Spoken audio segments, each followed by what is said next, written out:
14절부터 25절까지의 말씀입니다.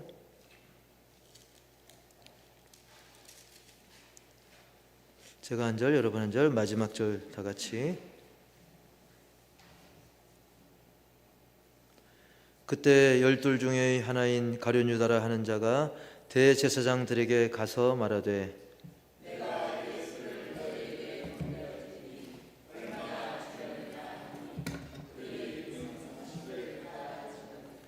그가 그때부터 예수를 넘겨줄 기회를 찾더라.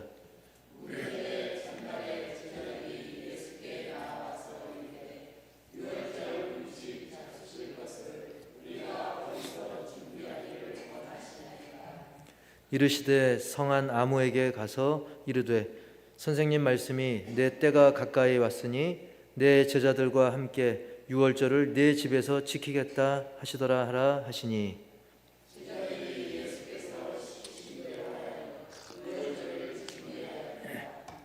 저물 때에 예수께서 12 제자와 함께 앉으셨더니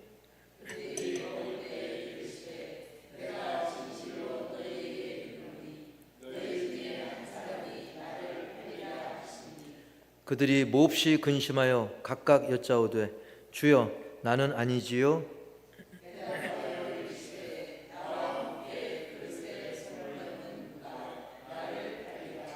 인자는 자기에 대하여 기록된 대로 가거니와 인자를 파는 그 사람에게는 화가 있으리로다. 그 사람은 차라리 태어나지 아니하였더라면 제게 좋을 뻔하였느니라. 예수를 파는 유다가 대답하여 이르되 랍비여 나는 아니지요? 대답하시되 네가 말하였도다 하시니라. 아멘. 우리 제목 다 같이 시작. 나는 아니지요. 이 제목으로 함께 말씀의 은혜를 나누겠는데, 우리가 TV 같은 데서 프로축구나 국가대표 경기 어제도 있었죠. 그런 경기를 보다 보면 막 누가 봐도 분명한 이제 파울 상황이 있습니다. 보면 막 유니폼 잡아 당기고 밀고, 심지어 더 심한 경우는 심판 안 볼 때 몰래 침 뱉는 사람도 있대요. 선수들 중에 또 발을 살짝 밟거나, 또 심하면 팔꿈치로 그다음에 다리를 걸기도 하고요.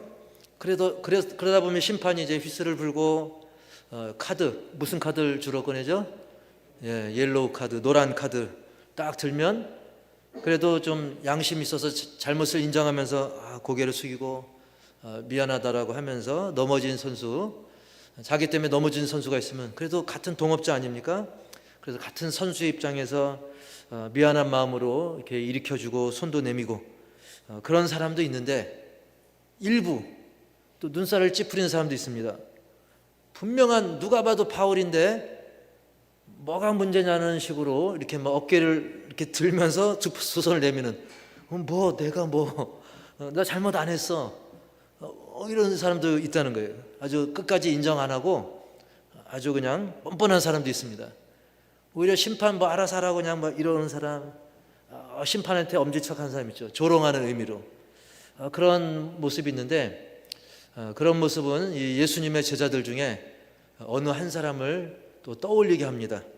예수님의 제자 중에 그 뻔뻔하게 자기의 어떤 잘못을 인정 안 하고 끝까지 뉘우치지 않는 그런 모습을 보였던 제자 중 누굴까요? 오늘 본문에 나오는 바로 가룟 유다죠. 가룟 유다를 떠올리게 됩니다. 오늘 그 본문의 상황은 이제 무교절을 무교절을 맞아서, 무교절이 그 뜻이 발효시키지 않은 빵을 말하는 것입니다. 근데 6월절 날 그 무교병을 먹었습니다. 발효시키지 않은 그 빵, 그걸 무교병이라고 그래요. 그래서 무교절이라고 하는데 6월절에 발효되지 않은 빵을 먹었죠. 왜냐하면 발효시키기에는 시간이 급하기 때문에, 즉 구원의 시급성을 의미하기도 하고, 그 다음에 말 그대로 아무것도 첨가하지 않았어요. 그래서 어떤 구원의 순수성, 신앙의 순수성을 또 동시에 의미하기도 합니다. 그래서 그 절기가 이제 6월절 날 무교병을 먹었기 때문에 6월절을 또 다른 말로 이제 무교절이라고도 이야기를 하는데, 그 무교절 명절을 맞이해서 예수님의 제자들이 그 명절 풍습을 따라서 유월절 식사할 장소를 어디로 할 것인가 예수님께 여쭙는 장면으로 오늘 말씀이 이제 시작되는 걸 볼 수가 있어요. 제자들이 그렇게 물어볼 때 예수님이 어떻게 답했는가? 우리 18절 말씀 읽어보겠습니다. 18절 시작.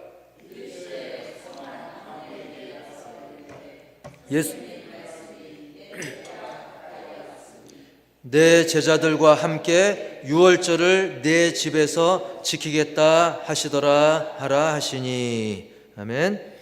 이 구절을 그 첫 줄 부분 보면 이르시되 성한 아무에게 가서, 즉 우리가 그냥 보는 대로 생각하면 성안에 가서 그냥 눈에 띄는 아무나 붙잡고 선생님이 너의 집에서 유월절 절기 지키게 할 거야 이렇게 말하는 걸로 우리가 오해할 수 있어요. 근데 원문으로 이렇게 들어가 보면 이 아무라는 것은 여러 명 중에 아무나 그냥 무작위로 뽑는 그 아무가 아니라 우리가 아무개라는 말 있잖아요. 아무개, 어떤 특정인. 이거 아무개 누군가, 즉 그 사람, 어떤 특정한 한 사람을 이야기하는 거예요. 그러니까 성 안에 아무나 골라 잡아가 아니라 성 안에 어떤 특정인, 그 아무개를 찾아가라는 그 얘기인 것입니다. 즉 그때 당시 상황은 그 지도층들이 호시탐탐 예수님의 목숨을 노리던 그런 엄중한 그런 살벌한 시기였는데,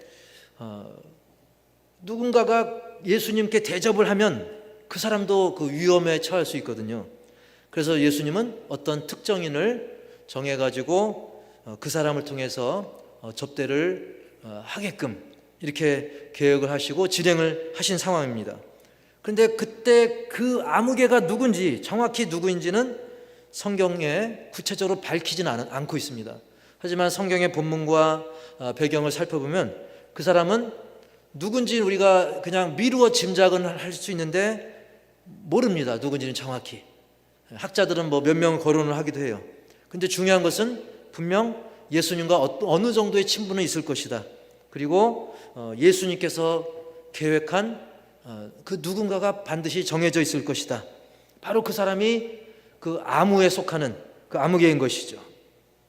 이 말씀을 읽으면서 저는 동시에 어떤 생각을 했냐면, 바로 이런 상황 속에서, 이렇게 혼란스럽고 어렵고 힘든 상황 속에서도 저와 여러분이, 우리 성도님들이 그 아무개와 같이 곤란한 상황에서도 주님의 기쁨이 되고 또 주님이 이렇게 식사 함께 할 수 있을 정도의 뭔가 하나님 나라에 도움이 되는, 그렇게 헌신할 수 있는 그 아무개가 되기를 주님의 이름으로 간절히 축복합니다. 그런 헌신의 사람이 점점 귀해지는 오늘날 아니겠습니까? 자, 어쨌든 이제 식사 장소가 정해졌습니다.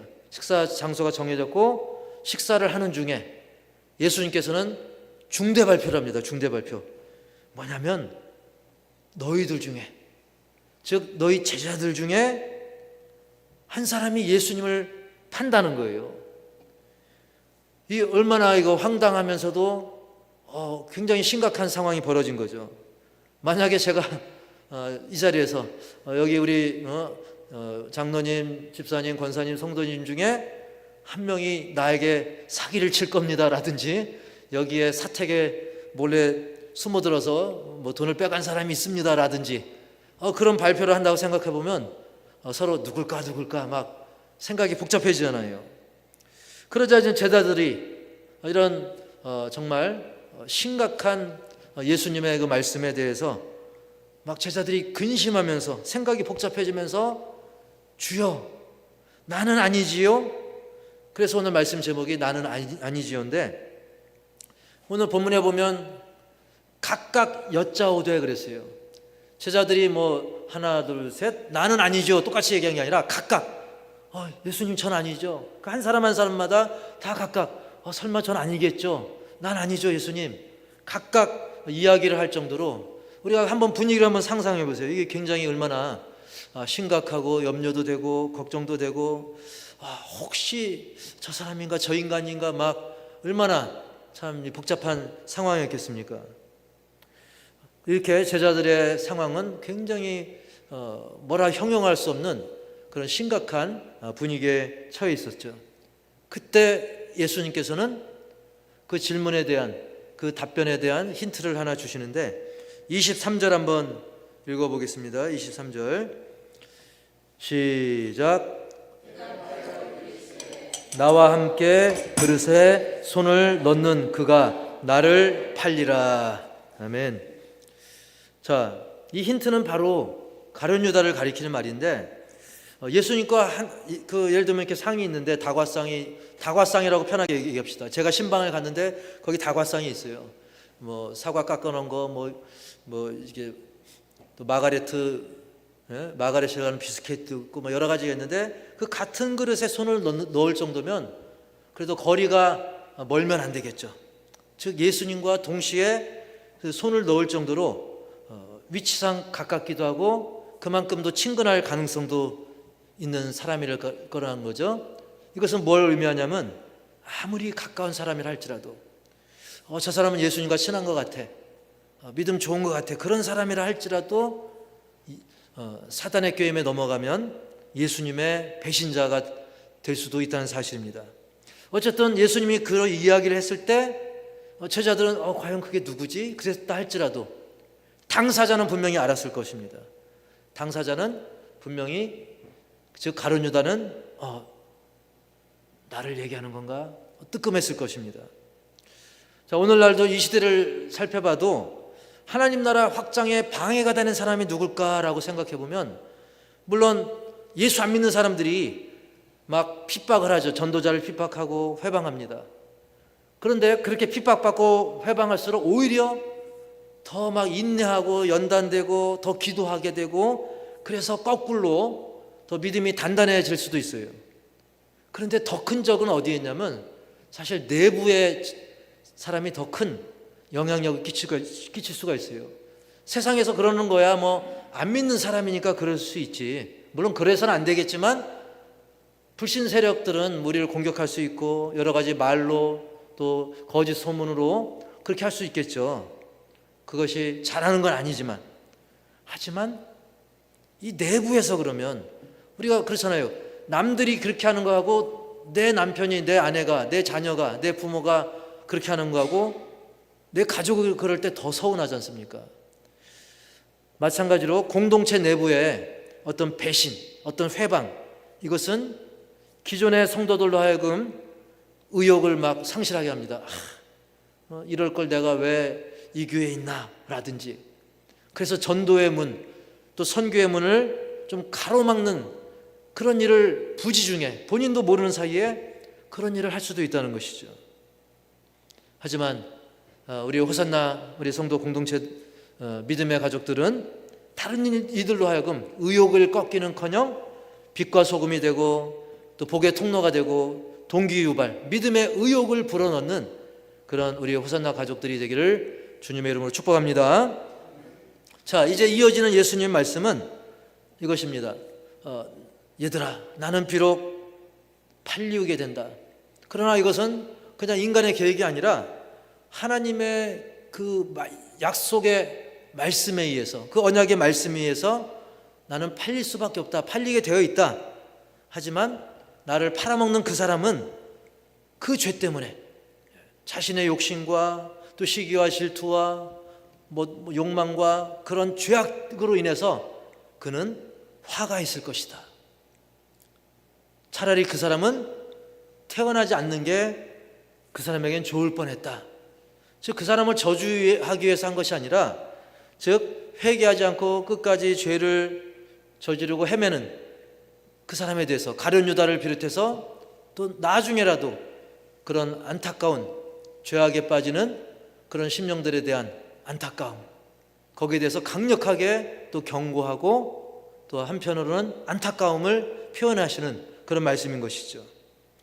우리가 흔히 세 종류의 사람을 가지고 여러 가지 표현을 이제 할 수가 있는데, 그 중에 이런 표현이 있어요. 하나는 있으나 마나한 사람, 그냥 있어도 그만, 없어도 그만, 그저 그런 사람이 있고요. 오늘 예수님 말씀처럼 차라리 없으면 더 나은 사람, 그 사람은 해가 되는 사람이죠. 그리고 세 번째로는, 따라서 합시다, 반드시 있어야 될 사람, 소금 같은 사람.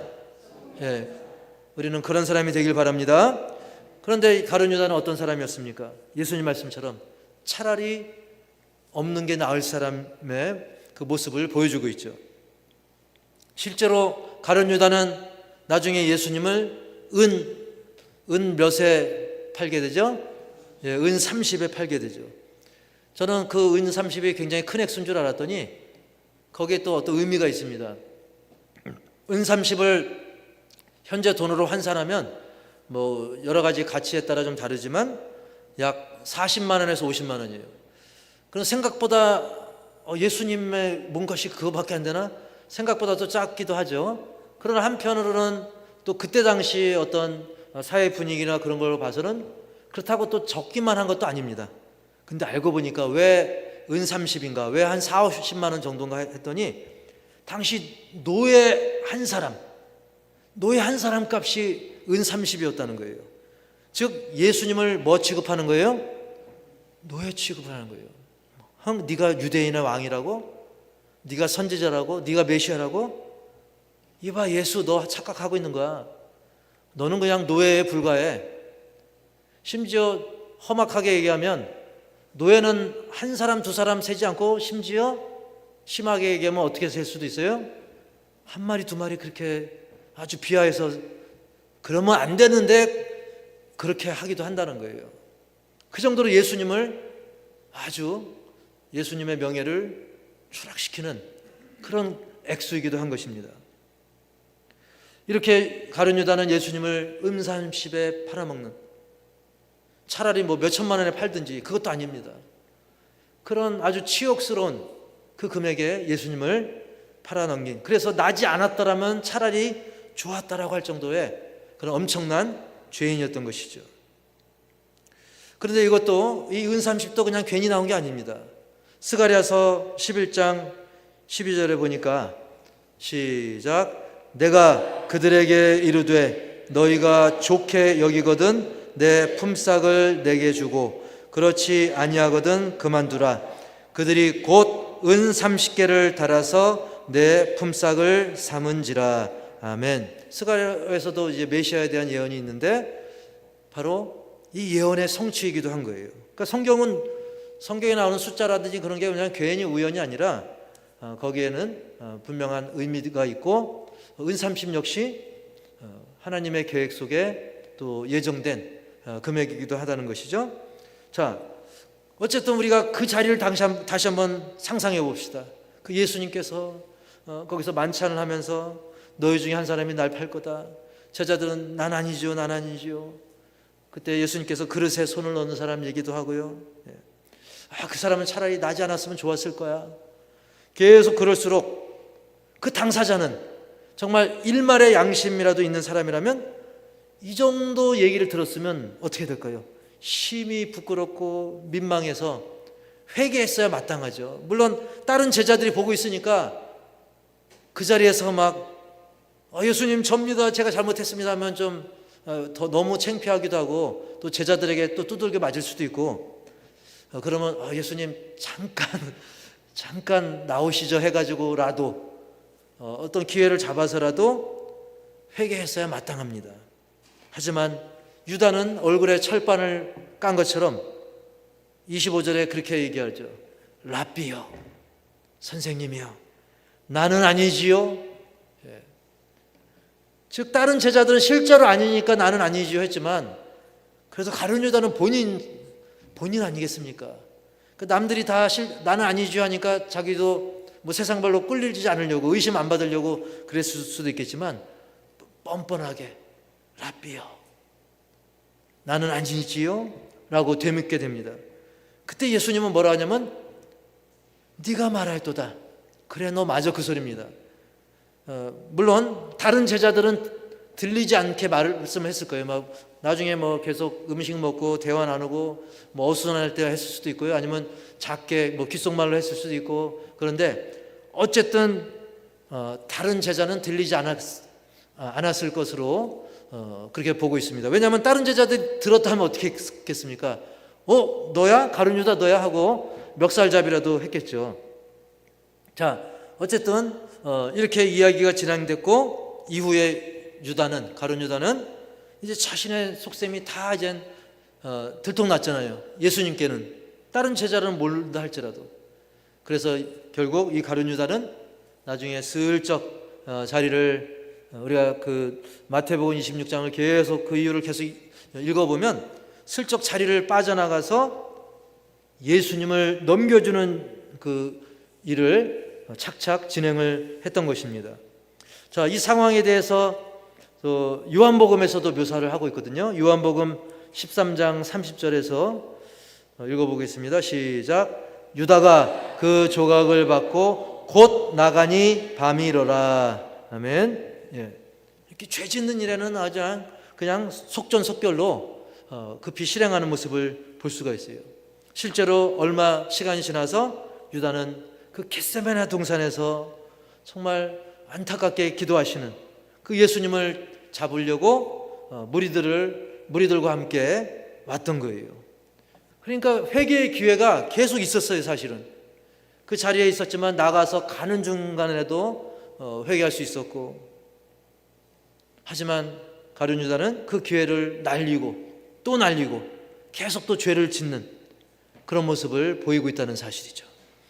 이 말씀을 통해서, 오늘 말씀을 통해서 오늘 두 가지만 한번 깊게 새겨보기 원하는데, 첫 번째로 시작. 주님을 대접한 아무개가 되자. 예.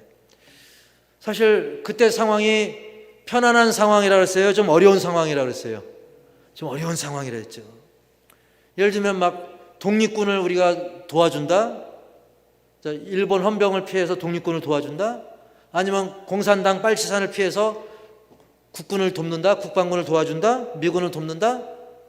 굉장히 곤란한 일이 벌어질 수 있죠.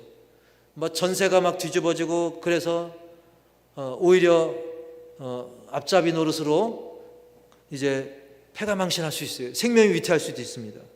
그때 당시도 마찬가지입니다. 예수님 당시도 예수님의 목숨을 노리는 사람들이 정말 시퍼렇게 눈을 부릅뜨고 있었기 때문에 주님을 그 상황에서 대접한다는 건 쉬운 게 아니었습니다. 하지만 성경은 그 아무개가 예수님과 제자들을 대접했고, 그리고 그 사람의 이름을 밝히지 않고 있습니다. 즉 그 사람은 이름 없이 빚도 없이 어려운 상황 속에서 주님을, 그리고 제자들을 위해 헌신하고 봉사했다는 거예요. 그 음식 준비해야지, 그 장소 준비해야지, 알게 모르게 굉장히 번거롭고 까다롭고 피곤한 일이었어요. 그러면서 신경 쓰이는 일이었던 것입니다. 누군가 혹시 대제사장이나 그런 사람들한테 밀고 할 수도 있지 않겠습니까? 그러나 오늘날 우리가 막 뭔가 하면서도 이거 누가 알아주지 않나? 막 내가 청소한다, 뭐한다, 봉사한다 하는데 좀 누가 날 지켜봐줘야 되는데 막 일부러, 아니면 그런 마음 없다 할지라도 했는데 누가 알아주지 않으면 괜히 서운하고. 그러나 성경에 보니까 오늘의 그 아무개는 어땠습니까? 전혀 누군지 몰라요. 지금도 모릅니다. 학자들도 그냥 몇 명을 추정할 뿐인 것입니다. 우리 역시 어렵고 힘든 상황 속에서도 이름 없이 빚도 없이 주님을 위해, 또 이웃을 위해, 하나님을 위해, 하나님 나라를 위해서 헌신하고 봉사할 수 있는 그 아무개가 되기를 주님의 이름으로 축복합니다. 그것은 또한 우리 교회 밖에서도, 또 교회 안에서도 하나님이 붙여주신 우리 믿음의 형제 자매, 그 중에 지극히 작은 자 한 명에게 한 것도 예수님은 나에게 한 것이라고 그랬어요. 우리 마태복음 25장 40절 한번 읽어봅시다. 시작. 여기 내 형제 중에 지극히 작은 자 하나에게 한 것이 곧 내게 한 것이니라. 아멘. 그야말로 별 볼 일 없고 작은 자도 아니고 지극히 작은 자 몇 명에게, 딱 한 명에게 했어도 예수님께 한 것으로 받는다는 거예요. 누가 알아주고 안 알아주고가 중요한 게 아니라는 거예요. 지금 예수님이 안 보이니까 우리는 우리 형제 중에서, 내 가족, 이웃, 우리 성도들, 그리고 밖의 이웃들, 그 누구라 할지라도 정말 보잘것없는 그런 지극히 작은 자 하나에게 한 것도 주님께 한 것으로 주님은 기쁘게 받으신다는 것이죠. 그래서 우리는 사람들이 알아주지 못해도 이름 없이 빛도 없이 헌신하는 그 아무개가 되기를 주님의 이름으로 축복합니다. 따라서 합시다. 내가 그 아무개입니다. 할렐루야. 두 번째로는 시작. 진실로 뉘우치고 회개하는 사람. 근데 중요한 건 미루지 말아야 되는 거예요. 미루지 말아야 되는 거예요. 제자들은 나는 아니지요 했고, 그 중에 특히 가룟 유다는 뻔뻔하게 입술만 나불나불 하듯이 나는 아니지요 그렇게 했는데, 사실은 그렇게 하면 안 되죠. 내가 죄인이로소이다 통회하고 좌복했어야 되는 거예요. 유명한 철학자 중에 그런 이야기를 한 분이 있어요. 키에르케고르가 죄를 짓는 것은 인간적이다. 하지만 죄 안에 계속 머물러 있는 것은 악마적이다. 사람이니까 인간적으로 죄를 짓는 경우가 있다는 거예요. 내 의지를 초월해서 내가 결심했어도 죄를 질 수 있다는 거예요. 죄 짓는 게 잘했다는 뜻이 아닙니다. 인간이라서 연약해서 부족해서 한계가 있어서 죄를 질 수 있다는 거예요. 잘한 건 아니지만, 하지만 그 죄악에 계속 머물러 있는 것은 그건 악마적이라는 것이죠. 솔직히 예수님의 제자 중에 가룟 유다만 죄졌어요? 아니죠. 다른 제자들도 막 베드로 칼 휘둘러서 귀를 자르게 하고, 또 예수님 3번씩이나 모른다 하고, 다른 제자들도 볼썽사나운 일들이 있었습니다. 하지만 계속 머물러 있지는 않았다는 거죠. 회개했다는 것입니다. 예수님은 이렇게 연약하고 부족한, 마치 잃어버린 양과 같은 그 영혼들을 찾으러 오신 거예요. 완전한 사람을 찾으러 온 게 아닙니다. 예수님은 잃은 양을 찾으러 오셨습니다. 병든 자를 고치시기 위해 오신 것입니다. 근데 우리가 치료에 있어서 중요한 시작은 뭡니까? 정확한 진단이죠. 내 자신의 질병, 내 연약함, 내 무능함을 인정해야 돼요. 그래야 명의를 만났을 때, 올바른 의사를 만났을 때 정확한 진단을 받고 치료가 진행이 될 수 있는 거예요. 우리 예수님께 우리는 인정해야 돼요. 주님, 내가 부족합니다. 내가 연약합니다. 내가 영적으로 내 영혼이 병들었습니다. 우리는 주님 앞에 솔직해야 될 줄 믿습니다. 그래서 체면, 남의 시선 다 내려놓고 진실된 마음으로, 그리고 미루지 말고, 따라서 합시다. 진실된 마음, 미루지 말고. 그래서 진실된 마음을 가지고 미루지 말고 뉘우치고 회개하고, 게다가 한 가지 더 따라서 합시다. 다시는 죄 짓지 말자. 그리고 회개에 합당한 열매를 맺어야 되는 거예요. 간음한 여인을 향해서 예수님이 그런 말씀하셨죠. 요한복음 8장 11절 시작. 대답하되 주여 없나이다. 예수께서 이르시되 나도 너를 정죄하지 아니하노니 가서 다시는 죄를 범하지 말라 하시니라. 아멘. 죄 저도 회개하면 되니까, 죄 짓는 것은 인간적이니까 막 죄를 져도 된다는 뜻이 아닙니다.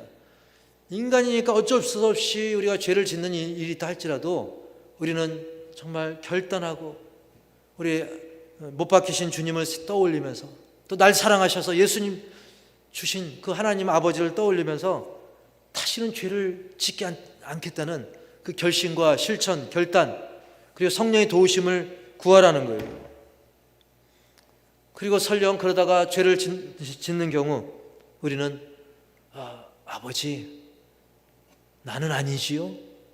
이거 죄 아니죠? 그냥 어쩌다 잠깐 그럴 수 있는 거죠? 그렇게 뻔뻔하게 하지 말고 그런 마음 내려놓고 정말 성령님께서 내 죄를 깨닫게 해달라고, 죄를 못 깨달으면 죄를 깨닫게 해달라고 기도하시면서, 그리고 그 깨달은 죄, 깨닫게 된 그 죄를 자백하고, 예수님이 그 간음한 여인에게 말씀하셨듯이 다시는 죄를 범하지 않도록 그 역시도 성령의 도우심을 구하고, 그러면서 주님의 말씀에 더 순종하는 그런 삶을 살아가기를 주님의 이름으로 간절히 축복합니다. 축복합니다.